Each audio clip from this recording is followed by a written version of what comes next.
Programa Novo Alvorecer, trazendo boas novas para você. Uma realização Assembleia de Deus de Caratinga. Olá, irmãos, a paz do Senhor. Esse é o seu programa Novo Alvorecer, um programa da Assembleia de Deus, da Rua Princesa Isabel, número 52. E hoje nós temos o privilégio de apresentar a você um debate que foi gravado na Igreja Assembleia de Deus em São João do Oriente. Nesse debate nós vamos falar em duas partes. Transmitiremos uma parte hoje e a outra amanhã, e nessa parte você vai ver as divergências da geração X para a geração Z. Então eu quero te convidar a assistir agora e participar e deixar os seus comentários aí nas nossas mídias sociais. Desfrute agora dessa primeira parte desse debate, onde você aprenderá um pouco mais da palavra de Deus. Deus te abençoe.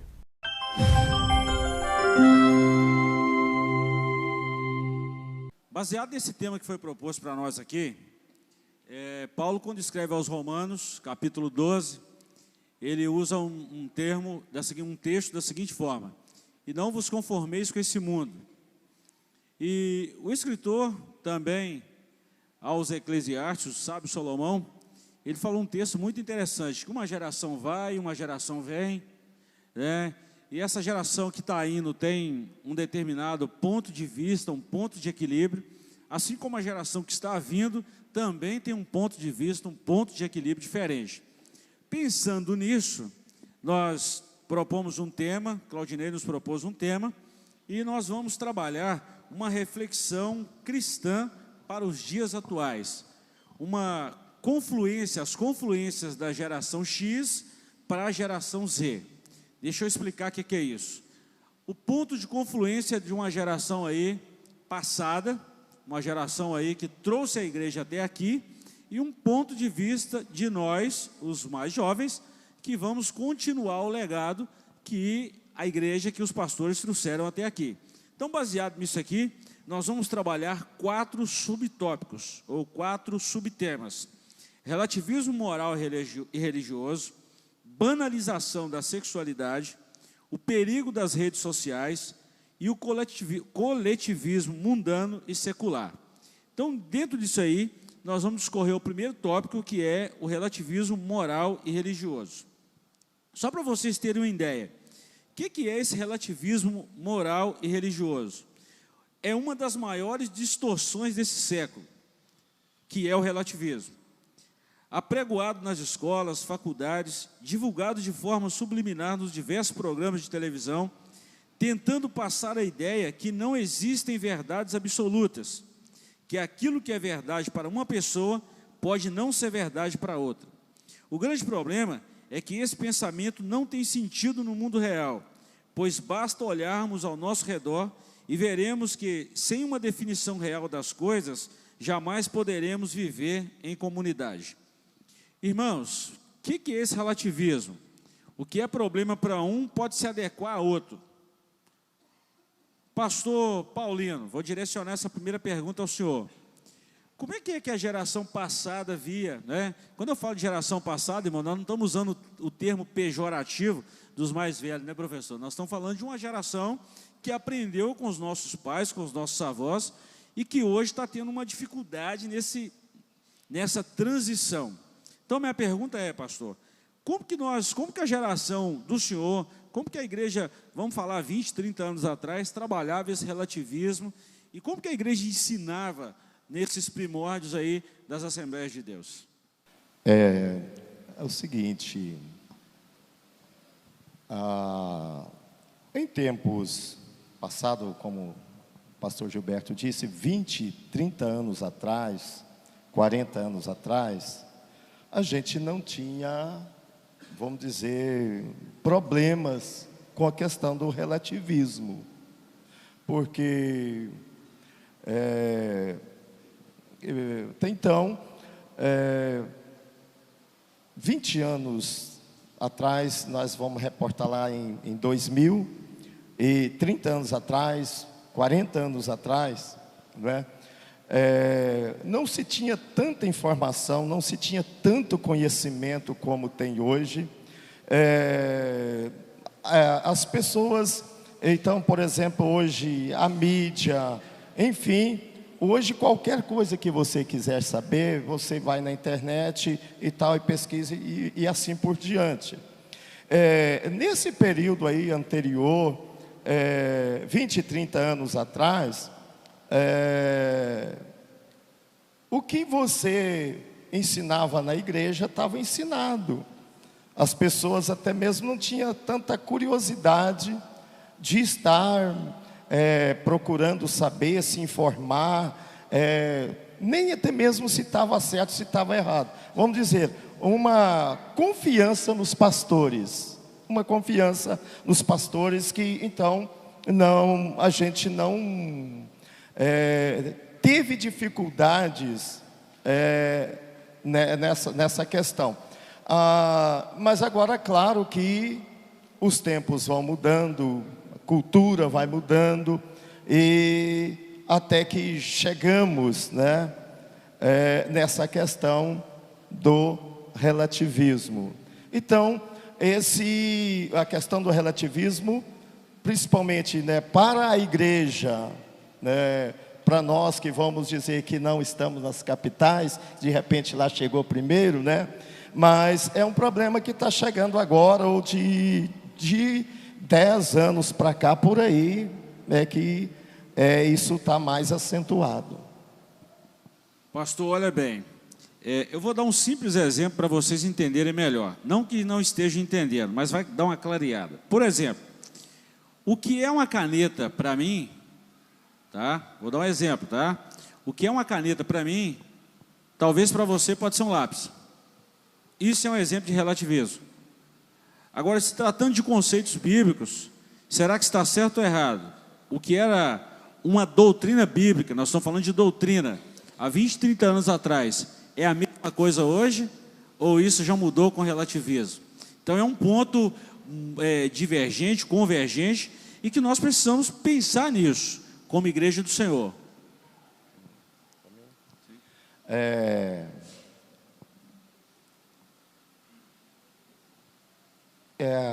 A doutrina, a gente sabe, a doutrina não muda, a doutrina não mudou, mas com o relativismo hoje, nós estamos correndo o risco de até mesmo, a doutrina, que dá na palavra de Deus, vamos dizer, para o que é pecado, mas hoje nós temos aí aquela questão seguinte que tem chegado, vamos dizer, até na igreja: não, mas se isso aí te satisfaz, se isso te dá prazer, então é pecado para mim, mas para aquela pessoa que está defendendo isso, para ele não é pecado, Então, embora a gente sabe que a doutrina não muda, em qualquer tempo doutrina é doutrina, mas nesse relativismo as pessoas estão tentando ou estão mudando até mesmo a questão doutrinária. Que é um problema, Um problema seríssimo para a igreja. Então tá bom. Então nós vamos abrir um espaço agora de talvez 2 minutos aí, se porventura alguém tem uma pergunta voltada para esse tema. Se alguém tiver uma pergunta, pode dar um sinal com a mão e a gente leva o microfone até aí. Se alguém tiver uma pergunta voltada para esse tema, o momento é agora, sobre esse relativismo. Alguém quer fazer alguma pergunta? Por favor, fala o nome, ok? E faça a sua pergunta. Gente, a paz, meu nome é Laura. Fica em pé? Ai, meu Deus. Na verdade, pastor, eu queria fazer uma complementação, talvez, e ouvir a opinião se está coerente o meu pensamento, sobre o relativismo, nessa questão que você falou sobre, isso para mim é uma caneta e para outra pessoa pode ser um lápis. Na minha visão, assim, a única coisa que talvez não pode mudar e não pode ser mudada, não existe relativismo nisso, é a palavra de Deus, por ela ser algo que é imutável, Passa anos e anos, ela permanece a mesma. Mas em algumas áreas mesmo, você vê que pessoas diferentes pensam muito diferente de você.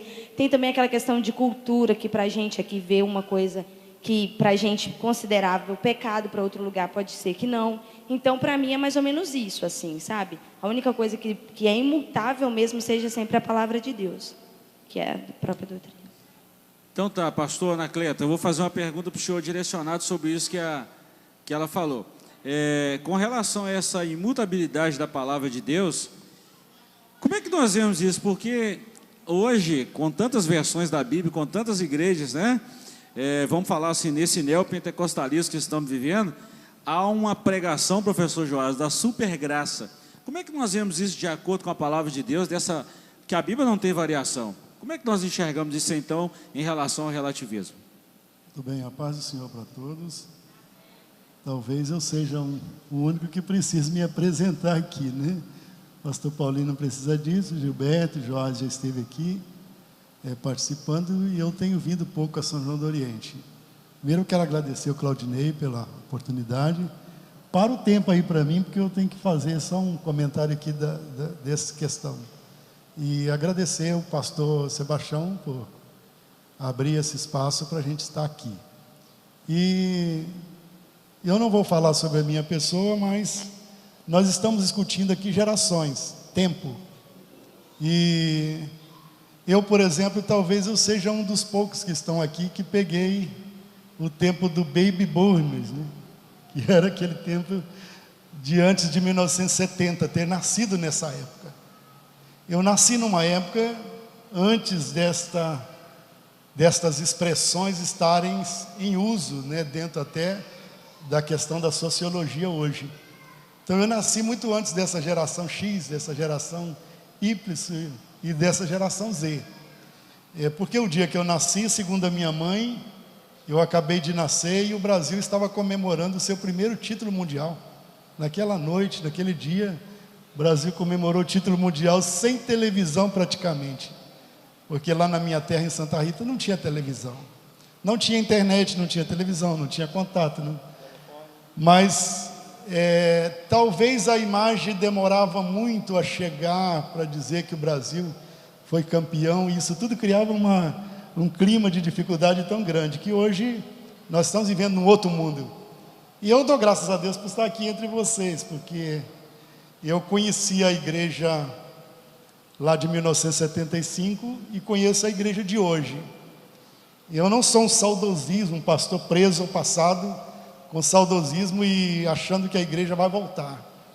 Mas eu acho que a igreja de hoje, principalmente a geração jovem, eu vou definir em poucas palavras o que é, na minha visão, essa questão do relativismo em relação à nossa crença, à Assembleia de Deus e tal. Primeiro a gente tem que definir o que é doutrina bíblica fundamental, porque senão a gente vai ficar perdendo foco e discutindo coisas que nós nunca vamos chegar a lugar nenhum. Doutrina bíblica fundamental, na visão da irmã e na minha visão também, ela é imutável. Ninguém pode mudar uma doutrina bíblica, porque nem Deus está interessado em mudá-la. Deus já deixou ela registrada. Então nós vivemos uma geração que precisa definir o que é doutrina bíblica fundamental. Aí você vai para o outro lado, porque a nossa igreja talvez seja a Assembleia de Deus, a igreja mais ligada a isso. Costumes bíblicos, ou costume da igreja. Aí você define costume também com poucas palavras, porque costume, na minha visão, ele é local e temporário. Se ele é local e temporário, eu fui de Caratinga em 1985 para o Rio de Janeiro.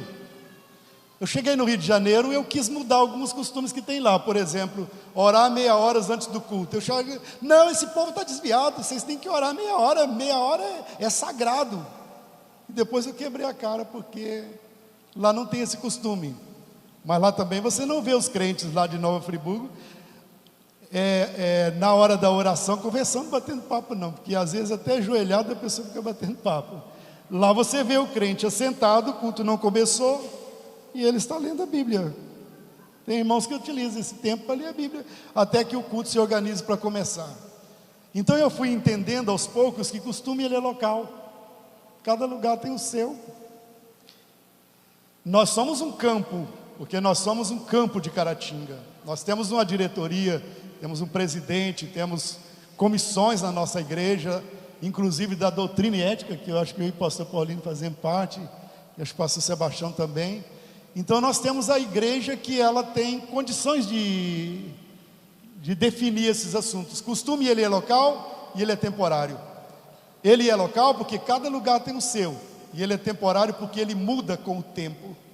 Agora, eu nunca vi uma coisa mais triste, e eu vou confessar isso a vocês, porque eu vivi isso na pele, eu nunca vi uma coisa mais triste do que um costume sendo mudado por decreto, que também não funciona. A partir de hoje, está liberado, é loucura, porque a igreja se perde, ela perde totalmente a identidade. Eu não vou denegrir igrejas por onde eu passei, mas eu vivi essa experiência, e fui um dos que assinou o decreto, que eu era o vice-presidente da igreja, eu tinha que assinar o decreto concordando, e eu disse, eu sou o último a assinar, vai levar aí umas 40 assinaturas, a minha é a última. Eu relutei um pouco com aquilo, e eu assinei, tem essa folha guardada até hoje, bonita, mas quando o pastor pegou o microfone, ele diz, a partir de hoje nós estamos liberando 2 costumes. No outro dia tinha 50 costumes liberados na rua, das coisas mais horríveis que você imagina. Então costume não se muda por decreto, costume se muda com o tempo. Eu sou um pastor inteligente, se eu não quero mais ficar disciplinando a irmã porque cortou a ponta do cabelo, eu vou deixando, e ela vai se adaptando. Quando chega o número maior do que a metade, é porque as irmãs são maioria, então ninguém vai lutar contra a maioria, então deixa quieto. Esse é um pensamento que eu tenho, talvez, e eu não vou discordar dos meus companheiros aqui em nenhuma área. O pastor Gilberto é o pastor do Tempo Central, ele luta com problemas no Tempo Central que nós não temos em Dom Cavate, e às vezes alguém diz, a igreja central é um número de gente metido, que não sei o quê, nem vou lá, porque lá já abriu tudo, lá já não tem doutrina, porque o povo não sabe definir o que é costume, bons costumes, ou costume da igreja com doutrina bíblica fundamental. E tem muito crente que ele tem mais facilidade de mudar uma doutrina bíblica fundamental do que mudar um costume. Mas nós estamos vivendo numa igreja no século 21, com pessoas muito diferentes daquela época que eu comecei a pregar em 1975, e eu falava cada coisa espantosa, que hoje eu olho para trás, e a Magda do Isaías, um dia ela fez uma anotação numa folha, ela quase encheu a folha de palavras erradas que eu dizia, e ela me chamou à parte, ela disse, meu irmão, você tem talento, você é um jovem de talento, você é um jovem que Deus vai usar. Primeiro ela me levantou, depois ela falou, eu sou professora de português, eu posso te ajudar. Mas eu não tive a oportunidade de ter essas coisas, e eu ia para a casa da irmã Magna, sábado à tarde, e às vezes levava até os meninos que estavam pequenos, ou às vezes ia só eu mais um outro irmão, ia para a casa da Magna, e eu tenho os cadernos que ela anotava na Cleta, você falou assim, assim, assim, e eu dizia, o que você me diz? Ela dizia, lê jornal. Eu dizia, você está doida, Magna? Eu só leio Bíblia e revista de escola dominical, eu sou crente. Ela dizia, não, lê jornal, rapaz, lê livros, lê jornal. E é isso que vai nos desenvolvendo. Então eu vivi essas gerações, passei pela X, sendo membro da igreja, e estou atravessando essa outra agora, XY, né? Que é a geração Y, a geração da informação, da internet, dos meios de comunicação, de tudo muito evoluído, que a gente não tinha ideia. Eu trouxe hoje duas moedinhas aqui para mostrar a vocês, que ela tem, de um lado ela tem 2 risquinhos, do outro ela tem um só. Se eu passar para os jovens aqui, é capaz de ninguém saber o que é. E eu trouxe também um disco, disco de vinil. Que jovem que sabe o que é disco de vinil? Isso é um palavrão, mas eu tenho o primeiro que a Cassiane lançou, tenho o primeiro que a Shirley Carvalhais lançou, e chique, eu tenho até o da Dodora de Paula, que quase nem ela tem mais, né? Eu sou de uma geração que vivia essas coisas, e eu tenho experiência vivida para passar para os jovens hoje, e não que os outros mais novos não tenham, porque eles são capacitados para isso, né? Mas eu estou vivendo esse tempo, e estou achando maravilhosamente bem. Se a igreja souber lidar com isso, ela vai ultrapassar esses portais, e vai chegar no dia do arrebatamento sã e salva. Pastor, isso é muito bacana quando o senhor falou isso, porque a geração X tinha esses princípios muito bem definidos, e isso está virando um ponto divergente na nossa geração agora, pelo fato de não ter uma definição. E isso traz um prejuízo muito grande. Então nós vamos fechar esse tópico aqui sobre esse relativismo, tanto social, moral, como também religioso, porque a geração X tinha isso muito bem definido. O que pode, o que não pode, o que é pecado, o que não é. Então tinha muito bem definido. Mas com esse avanço tecnológico, como essa chuva de informações, isso trouxe um certo embaraço aos que estão chegando agora, tá, à igreja. Isso pode ser muito prejudicial, muito prejudicial. Professor Joás, vamos fechar esse tópico aqui, sobre esse relativismo, numa linha bem, vamos falar assim, bem atual, né, sobre esse nível de informação. Fecha aí para a gente e a gente vai passar para um outro tópico aqui. Sobre o relativismo.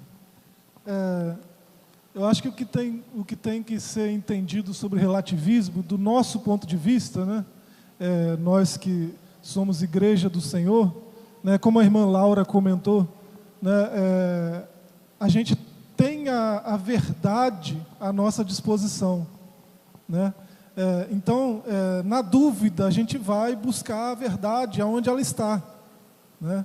Aí não tem relativismo, porque o relativismo está na divergência de pontos de vista, né? Isso, infelizmente, chegou na teologia, né? Começou lá com Hegel, né? Relativismo ético, né? A verdade está na experiência, então cada um tem uma verdade, né?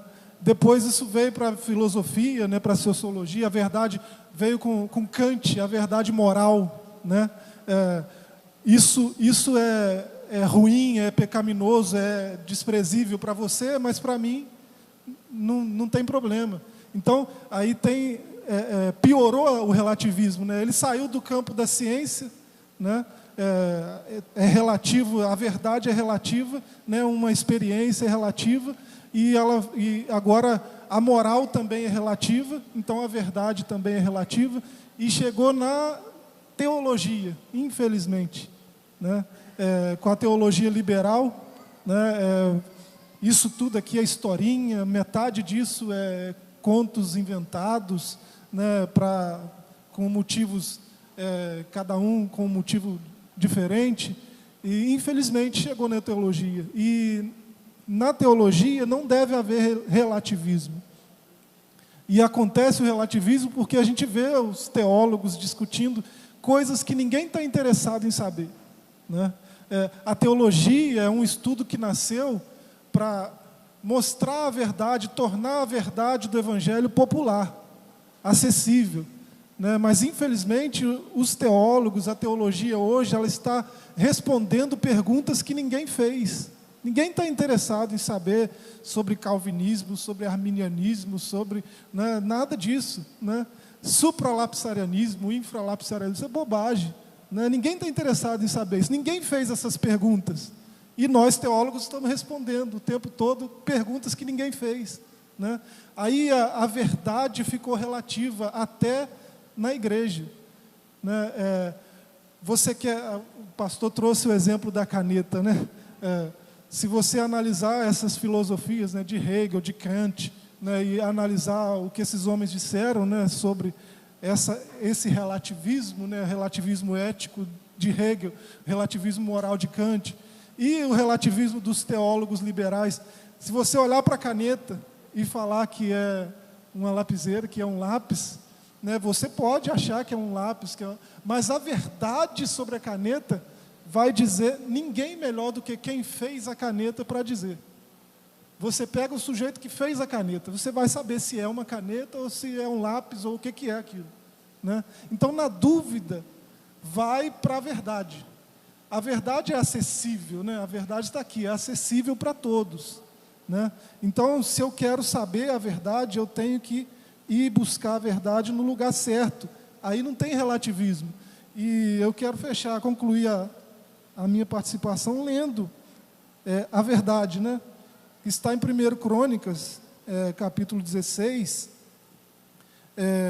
A verdade continua sendo isso aqui é Antigo Testamento, mas é verdade, e continua sendo verdade com relação a nós, igreja, né? 1 Crônicas 16, o verso 8, louvai ao Senhor, invocai o seu nome, fazei conhecidos entre os povos os seus feitos. Isso aqui é o papel da igreja, não tem relativismo aqui, né? Eu nasci para quê? Louvar o Senhor, né? E se eu estiver passando por alguma situação que talvez me impeça de louvar o Senhor, invocar o seu nome. Ah, então eu tenho esse contato com o Senhor, eu invoco o nome do Senhor, eu conheço o Senhor. O que eu faço? Apresenta, faz os seus feitos conhecidos a todos os povos. Isso aqui não tem relativismo, né? Essa é a verdade. Esse é o nosso papel, o papel da igreja. Então não cabe nada de relativismo aqui, né? Irmãos, acredito que vocês foram ricamente abençoados pelo Senhor e fica aqui o nosso agradecimento pela companhia nesse programa de hoje. Amanhã temos um encontro marcado no mesmo horário, nesse mesmo canal, onde transmitiremos a segunda parte desse debate que iniciamos hoje. Deus te abençoe, muito obrigado pelo carinho de sempre e até amanhã, se Deus nos permitir. Programa Novo Alvorecer, trazendo boas novas para você. Uma realização Assembleia de Deus de Caratinga.